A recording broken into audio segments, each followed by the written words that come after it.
Hello, and welcome to our session on NX11, What's New in Expressions. What we'll do now is take a quick look at the new expression system as it has been redesigned for NX11. The first thing we'll notice now is we have a very table-like format with which to enter the names, values, and formulas. And all we need to do now is just click on the name to change the name immediately. We still have the great connection to all the other places it is used. It will change the name there automatically as well. The next thing we'll look at is some of the controls we have when we're in the expressions. What type of expressions we want to show, what type of groups we want to show. And what we're going to do right now is we're going to go create a couple more different groups to help us maintain the readability and usability of our expressions for later downstream use. What we're going to do now is just create a couple of different groups. And as we can see now, one of the columns is the group, and we're simply going to change where some of these expressions are not going to exist. So now I can filter on what kind of groups I want to see or none. And in the end here, I'm going to take the interface group and make it my active group and only show the active ones I'm working on. The next thing I'm going to do within this context is create a brand new expression. When I create this now, we'll see it's of type number, but as I type in a string value, it will automatically convert the type to string for us, again, saving us time and anticipating what we are trying to accomplish.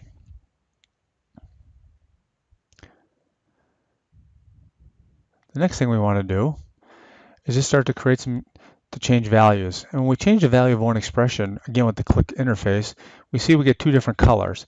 The dark for the ones that are changed and the orange ones of which they affect. We said show me only the pending changes, and as we applied them, it automatically turned off that switch. The next thing we want to do now is go ahead and create some new expressions. So we insert 5 new rows into our table. We go to an external spreadsheet and we just copy and paste those values into our new model. What we can do now is we can quickly edit some of these values if we would like to. Now we have the ability to multi-edit values at one time. As you can see here, we pick 3 different values, edit all of them at once, and they will all take that same new value. Again, the orange change.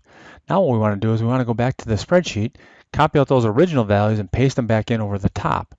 The one thing to notice when we do this is, even though we pasted in a quote-unquote new value over the top of the other ones, it does not signify it as changed because the value was the same as it originally was. The next thing we want to do is go ahead and create a parameter called myParameter01, but it already exists. The error checking now will not allow us to do things that are not allowed. The pink was a notification to say that one already existed in the system. So now what we want to do is we want to just create a distance, and then we want to create a time variable called myTime. We'll change the dimensionality to time and give it a value. As we can see now, we need a value in there. It gave us the pink one. We'll apply those two values. Now the next thing we want to do is if we have a time and a distance, we want to create a speed. So as we go ahead and take the 2 parameters we just created, it will automatically change the dimensionality for us to velocity. Not only get that, the units will be the default units, but we can quickly convert the units to whatever were needed for our next calculations. The next thing we want to do is look at some of the advanced filtering available. We can filter on any of the columns, any of the names, any of the values available with simple drop-down lists for what we want to look at and how we want to look at it. We can see right here we're just doing filter by name that contains DIAM anywhere in the value. We can turn those off and on, and remember is the last one we had. I want to thank you for taking the time to look at the new NX11 expression system with us today.